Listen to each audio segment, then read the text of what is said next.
Hello students, chapter आपका चला हुआ है current electricity, lecture number 7 for class 12। आज हम कुछ टॉपिक्स जो बहुत ही छोटे छोटे और बहुत ज़्यादा इम्पोर्टेंट भी हैं उनको हम डिस्कस करेंगे। तो सबसे पहले है ohmic and non ohmic conductors. तो बिल्कुल ईजी सा है। Those conductors which follow the Ohm's law at some specific conditions are known as ohmic conductors, and those conductors which doesn't follow Ohm's law at not any specific condition, चाहे कोई भी condition ले लो लेकिन वो फिर भी Ohm's law को follow नहीं करते, तो उनको हम क्या बोलते हैं? Non ohmic conductors. सबसे पहला आता है आपका, देखिए थ्योरेटिकल है, आपको बुक में पढ़ना ही पढ़ना पड़ेगा। मैं थोड़ा जल्दी जल्दी डिस्कस कर देता हूँ कि थोड़ा मोटा मोटा इसके बारे में बता देता हूँ। ओमिक कंडक्टर्स, तो सबसे पहले हम लेके चलते हैं मेटालिक कंडक्टर्स। तो metallic conductor approximately all metallic conductors at room temperature are ohmic. सारे के सारे क्या होते हैं? ओमिक होते हैं at room temperature. It means condition क्या होती है वहां पे? V and I are both are linearly depend with each other. जैसे जैसे V बढ़ेगा I बढ़ेगा, I घटेगा तो V भी घटेगा, ये लीनियरली डिपेंड करते हैं। मीन्स इसका मतलब ये हुआ the resistance of that conductor is independent of the variation in current. Current के वेरिएशन के ऊपर उसका रेजिस्टेंस डिपेंड ना करे तो वो क्या बन जाते हैं? फिर ओमिक कंडक्टर बन जाते हैं। कि टेम्परेचर के अंदर ज़्यादा वेरिएशन होना नहीं चाहिए। अगर ज़्यादा वेरिएशन नहीं होगा तो केवल और केवल वोल्टेज और करंट के बीच में रिलेशन रह जाएगा, करंट का रेजिस्टेंस के साथ कोई रिलेशन नहीं रहेगा। यानी वो एक कांस्टेंट। याद हो, ओम्स लॉ में हमें resistance as a constant use किया था, तो जहाँ पे वो कांस्टेंट रहेगा वहाँ पे ओम्स लॉ लगेगा, अदरवाइज नहीं लगेगा। जहाँ पे रेजिस्टेंस वेरी करेगा वहाँ पे ओम्स लॉ भी नहीं लगेगा, और जहाँ पे नहीं लगा, जिन मटेरियल्स पे नहीं लगा उनको क्या बोल देते हैं? नॉन ओमिक बोल देते हैं। उसके बाद आता है आपका इलेक्ट्रोलाइट। और इलेक्ट्रोलाइट में कॉमन सा इलेक्ट्रोलाइट, या अगर आपको याद हो तो ज़्यादातर हम अगर 11th क्लास में डिस्कस करते हैं केमिस्ट्री में इलेक्ट्रोकेमिकल सेल, तो जो सेल बनाई जाती है वो किसकी बनाते हैं? कॉपर रोड और कॉपर सल्फेट सॉल्यूशन ले लेते हैं, तो उसके अंदर जो भी आपके नेगेटिव एंड पॉजिटिव आयंस जो होते हैं वो क्या होते हैं? चार्ज कैरियर्स होते हैं। तो वहां से भी आपके पास जो रिलेशन अगर निकालोगे V और I के बीच में, तो आपकी लीनियर रहेगी एट कांस्टेंट टेम्परेचर, तो वो भी आपका ओमिक हो गया। उसके बाद आता है नॉन ओमिक कंडक्टर। तो कौन से कंडक्टर नॉन ओमिक होते हैं? Which don't follow the Ohm's law. इसका मतलब ये हुआ कि ओम्स लॉ की कोई ना कोई लिमिटेशन है, तो जो लिमिटेशंस हैं वहीं पे आपके क्या बन जाते हैं? फिर नॉन ओमिक कंडक्टर्स बन जाते हैं। तो नॉन ओमिक कंडक्टर में हमें क्या देखने को मिलेगा? तो एक तो सीधी बात ये है कि उनका रेजिस्टेंस करंट के ऊपर डिपेंडेंट हो जाता है, एक चीज तो ये होगी। दूसरा, V और I जो ग्राफ है वो नॉन लीनियर होगा, ठीक है। कई बार क्या होता है, V और I ग्राफ लीनियर होते हुए भी कंडक्टर आपका नॉन ओमिक बन जाता है। ऐसा कब होता है? When the slope or the curve of a V and I graph is not passes through the origin, then the conductor should be non-ohmic। उस टाइम पे भी आपका क्या हो जाता है? वो नॉन ओमिक हो जाता है। तो ऐसा जो होता है, एक वाटर वोल्ट मीटर होता है जिसमें ऐसा केस हमें देखने को मिलता है कि जिसमें ग्राफ लीनियर होते हुए भी आपका जो लाइन है वो ओरिजिन से ना निकलने के कारण वो नॉन ओमिक बन जाता है। तो उसमें क्या होता है कि कैथोड एनोड जो रोड्स होती हैं, एक के ऊपर हाइड्रोजन डिपॉजिट हो जाता है और एक के ऊपर ऑक्सीजन, जिसके कारण आपका रिवर्स ईएमएफ, बैक ईएमएफ जिसको हम बोलते हैं, वो सेटअप हो जाता है। तो बैक ईएमएफ सेटअप होने के बाद जो हम एक्सटर्नल ईएमएफ लगा रहे थे उसको अगर हटाएंगे तो भी वो सेटअप रह जाता है, यानी वो आपका जीरो नहीं होता। इट मीन्स उसका जो ग्राफ होता है वो यहाँ पे कभी नहीं आता, वो यहाँ पे अगर हमने एक बार यूज कर लिया हमारे पास लीनियरिटी आ गई। उसके बाद हमने क्या किया, जो सोर्स ऑफ ईएमएफ था उसको हटा दिया, हटाने के बाद उसमें जो बैक ईएमएफ सेट हुआ था वो परमानेंटली सेट हो जाता है, तो वो आपका क्या बन जाता है? फिर नॉन ओमिक कंडक्टर बन जाता है। ऐसे ही आपके सेमीकंडक्टर जर्मेनियम एंड सिलिकॉन। आपने देखा भी था कि इनकी रेजिस्टिविटी अपोजिटली डिपेंड कर रही थी, जैसे कंडक्टिंग कर रही थी, और इनके अंदर वेरिएशन भी बहुत रैपिडली था। तो ऐसे ही आपका एक पीएन जंक्शन डायोड आता है, वो भी आपका क्या होता है, पी टाइप और एन टाइप सेमीकंडक्टर आपके शायद डिस्कस हुए हैं, बार बार ये नाम रिपीट हुए हैं।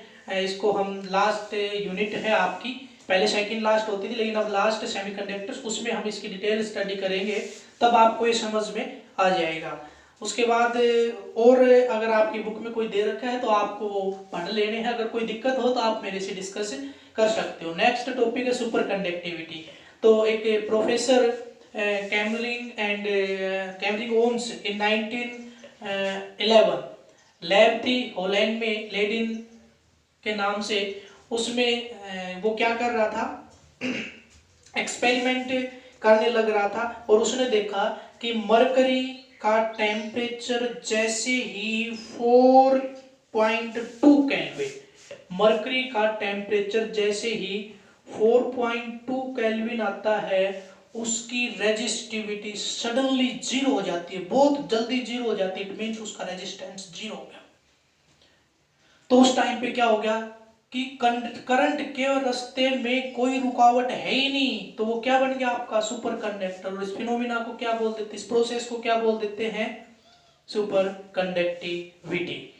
तो उसके बाद आता है कोज ऑफ सुपर कंडक्टिविटी। ये किस कारण होती है सुपर कंडक्टिविटी, देखो लोअर टेम्परेचर पे जाने के बाद जो आपके फ्री इलेक्ट्रॉन्स थे उनके बीच में weak attractive force, attractive nature का बहुत वीक फोर्स उनके बीच में सेटअप हो जाता है, जिसके कारण इलेक्ट्रॉन्स के पेयर बन जाते हैं। क्या बन जाते हैं, इलेक्ट्रॉन्स के पेयर बन जाते हैं। जैसे ही हम उसके ऊपर एक्सटर्नल इलेक्ट्रिक फील्ड अप्लाई करते हैं तो वो इलेक्ट्रॉन ड्रिफ्ट होते हैं एक पर्टिकुलर डायरेक्शन में, और वो चलना शुरू करते हैं, तो उनका जो कोलिजन होता है आयंस के साथ, उनसे वो डिफ्लेक्ट नहीं होते।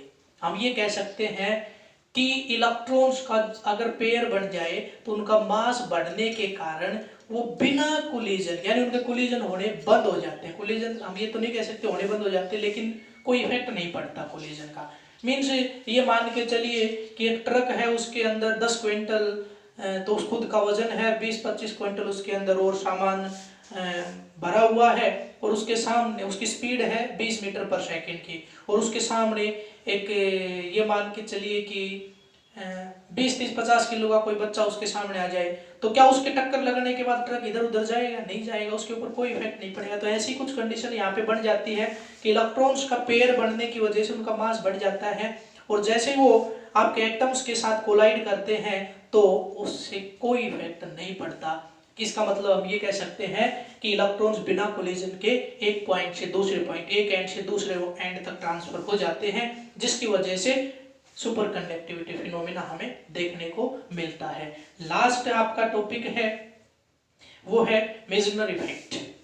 तो ये मेजनर इफेक्ट दिया था 1933 में ये दो साइंटिस्ट थे, इन दोनों ने मिलके काम किया, और इन्होंने क्या किया कि एक ओमिक कंडक्टर को मैग्नेटिक फील्ड इंडक्शन यानी मैग्नेटिक फील्ड लाइंस के अंदर रख दिया।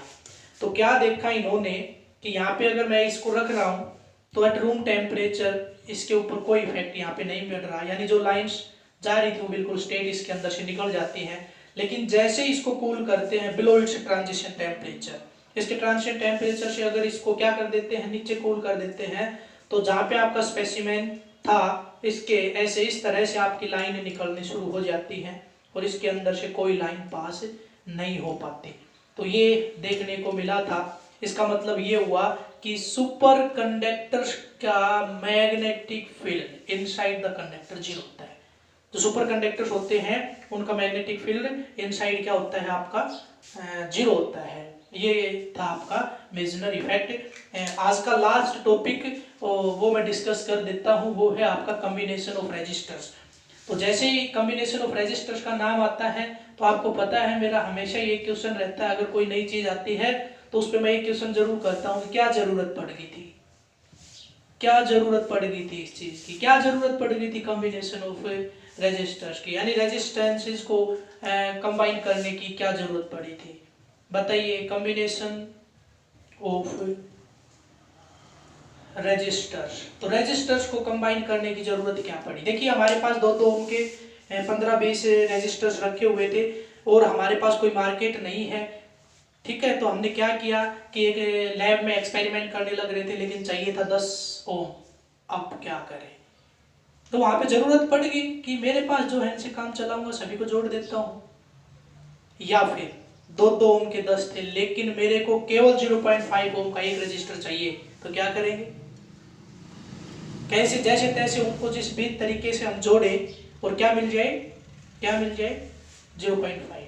तो यानी उसको कम और ज्यादा, यानी लिमिटेड रजिस्टर से डिफरेंट वेरिएशंस कैसे हो सकते हैं? तो आपको पता है कॉम्बिनेशन ऑफ रजिस्टर्स के 2 तरीके होते हैं। First one is series. तो देखो मैं रिपीट नहीं करूँगा, बहुत फास्ट चल रहा है क्योंकि 10th क्लास में आप पढ़ चुके हो। और उसके बाद पैरेलल। 2 तरह की कॉम्बिनेशन, सीरीज और पैरेलल। सीरीज में क्या होता था? Number of resistors are connected end to end. For example मैं 3 रेजिस्टेंसेज लेके चल रहा हूँ इस तरह से, ये 3 रेजिस्टेंस हो गए आपके, ठीक है। इसको मैंने R1 नाम दिया, इसको मैंने R2 नाम दिया, इसको मैंने R2। ये देखिए एक का एंड ये है, दूसरे का एक खत्म हो रहा है दूसरा शुरू हो रहा है, एक खत्म हो रहा है दूसरा शुरू हो रहा है। इस तरह की कॉम्बिनेशन को क्या बोलते हैं? सीरीज। एक होता है आपका कि number of resistor are connected at a single point. तो उस सिंगल पॉइंट पे जितने भी रजिस्टर कनेक्टेड हैं वो सारे के सारे आपके किस में माने जाते हैं? पैरेलल में माने जाते हैं। तो इस तरह से आपके नंबर ऑफ रजिस्टर्स यहाँ पे कनेक्ट हुए, ये सपोज R1, ये R2 और ये आपके R3। ऐसा कुछ फिक्स नहीं है कि नंबर ऑफ रजिस्टर 3 ही होंगे, मनमर्जी आपकी कितनी भी ले सकते हो, लेकिन मैं 3 ले रहा हूँ।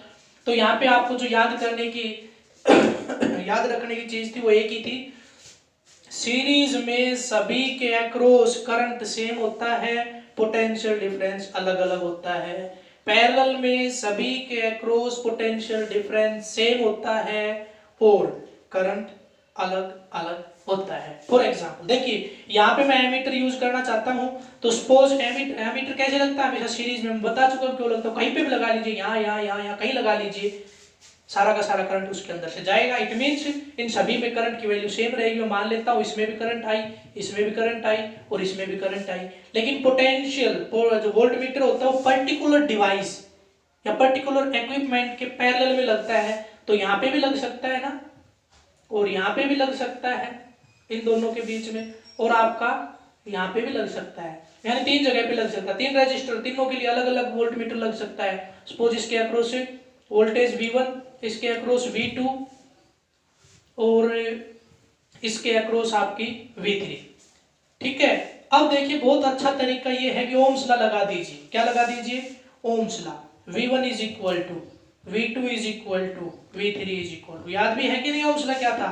We know that V is equal to IR। तो V1 is equal to I1 R1, V2 is equal to I2 R2, V3 is equal to I3 R3। Equation first, second, third सभी को उठा के जोड़ दीजिए। Total potential difference across this register is V। Suppose V is equal to V1 V2 V3। Suppose नहीं, suppose total potential difference is V, therefore V is equal to V1 plus V2 plus V3। Now by using these 3 equation put the value of V1 V2 and V3। तो V is equal to, ये देखिए यहाँ पे we know that I1 is equal to I2 is equal to I3, I common, I आया common, अंदर बच गया आपका R1 plus R2 plus R3। और यहाँ पे आपका suppose V is equal to IR, total resistance is R and total current flowing through the circuit is I, therefore this one is equal to I। ये आपके कैसे थे? Resistance series में, तो इसको RS नाम दीजिए, I से I cancel, R is equal to R1 plus R2 plus R3। ये था आपका सीरीज कॉम्बिनेशन। आप देखो मैं जितनी जल्दी कर रहा हूँ आपको इतनी जल्दी नहीं करनी। आपको अगर 10th में कोई दिक्कत रह गई थी या किसी बच्चे को समझ में नहीं आया था या कई डिफरेंट स्कूल से आए हैं, तो कोई भी प्रॉब्लम किसी भी तरह की किसी बच्चे की हो सकती है, तो आप इजीली उसको समझ सकते हो। आप बार बार, एक बार में समझ में नहीं आ रहा वीडियो तो आप दोबारा देख लीजिए, लेकिन है बहुत इजी। बस 2 ही चीजें याद रखनी है कि सीरीज में करंट सेम और पैरेलल में पोटेंशियल डिफरेंस सेम, बस यही बातें आपको याद रखनी है। उसके बाद डेरिवेशन अपने आप हो जाएगा। तो नेक्स्ट देख लेते हैं, तीनों के तीनों रेजिस्टेंस को मैं क्या कर लेता हूँ? पैरेलल में जोड़ देता हूँ। तीनों को कैसे जोड़ देता हूँ? पैरेलल में। जो अभी डायग्राम बनाया था उसको दोबारा एक बार मैं बना देता हूँ। तो यहाँ पे आपका इस तरह से R1 R2 R3। अब देखिए एक साइंटिस्ट था जिसका नाम था किरचॉफ, उसने दो लॉ दिए, एक तो करंट लॉ और एक वोल्टेज लॉ। इसी चैप्टर में थोड़े 5-7 दिन बाद हम पढ़ेंगे, 4 या 5 दिन लगेंगे वहां तक पहुंचने में, तब मैं आपको बताऊंगा। किरचॉफ नाम का एक साइंटिस्ट था, उसने कुछ लॉज दिए थे, उन लॉ में क्या कहा था। तो किरचॉफ का करंट लॉ ये था कि यहाँ पे ये एक नोड बन रही है, नोड एक पॉइंट बन रहा है, टर्मिनल बन रहा है, इस नोड के ऊपर टोटल करंट हमेशा जीरो रहता है। कितना रहता है? जीरो। यानी जितना एंटर करेगा उतना ही बाहर निकल जाएगा, इसके पास कुछ नहीं बचेगा। तो यानी यहां से मैं मान लेता हूं कि इसमें गया I1, इसमें गया I2, इसमें गया I3। ठीक है। अब पैरेलल में मैंने कहा कि वोल्टेज सभी के अक्रॉस सेम रहती है। क्यों रहती है भाई? कहीं पे भी वोल्टमीटर लगा दीजिए, आप मेरे को लगा के दिखा तो R1 के अक्रॉस, क्या R1 के अक्रॉस लगा हुआ R2 के अक्रॉस नहीं है? क्या भाई R3 के अक्रॉस नहीं है? आप कहीं पे भी लगा के दिखा दो, लग ही नहीं सकता है अकेले के अक्रॉस, अपने आप ही तीनों के अक्रॉस लगेगा, और एमीटर तीनों में अलग अलग लगेगा। ठीक है। तो यहाँ पे क्या होता है कि V, इसका भी V, इसका भी इसका भी, सभी का पोटेंशियल डिफरेंस क्या हुआ? V। आपको क्या अलग लग रहा है? I। तो क्यों ना हम I इज इक्वल टू क्या कर दे, I1 plus I2 plus I3। अब मैं क्या करता हूँ, I1 is equal to, I2 is equal to and I3 is equal to. अब ओम्स लॉ क्या होता था? V is equal to IR, I is equal to V by R। तो यहाँ पे क्या आएगा? I1 is equal to V1 by R1, I2 is equal to V2 by R2। ऐसे करके हम लिख देते हैं V1 by R1, V2 by R2 and V3 by R3। Now put the value of these, put all the values of I1, I2 and I3 from this equation in this equation। तो suppose यहाँ पे मान लेता हूँ कि total potential difference V है, तो क्या कर दूं, I is equal to V by R कर दूं, I is equal to V by R, ऐसे लिख रहा हूं मैं। तो आपके पास I is equal to V by R is equal to, इनकी वैल्यू रख दीजिए सभी की, डायरेक्ट कर रहा हूं सभी में V1 V2 V3 मैंने बताया कॉमन है तो V बाहर ले लेता हूं, अंदर बच गया 1 by R1 plus 1 by R2 plus 1 by R3। V से V कैंसिल, ये रेजिस्टेंसेस किस में थे? पैरेलल में थे। यहाँ पे क्या लिख देता हूँ? P। तो 1 by RP is equal to 1 by R1 plus 1 by R2 plus 1 by R3। ठीक है। तो ये थे आपके इनके डेरिवेशन। कई बार पूछ लेते हैं पेपर में से, बहुत कम चांसेस है कि 12th क्लास में पूछे जाए क्योंकि 10th लेवल की चीजें हैं ये, लेकिन इनसे रिलेटेड नेटवर्किंग क्वेश्चन, नेटवर्क के जो क्वेश्चन होते हैं बहुत बार आपके पेपर में आए हैं। कल हम वही डिस्कस करेंगे। तो पहले आप जो असाइनमेंट इससे पहले वाले वीडियो मिला था उसको कंप्लीट कर लीजिए।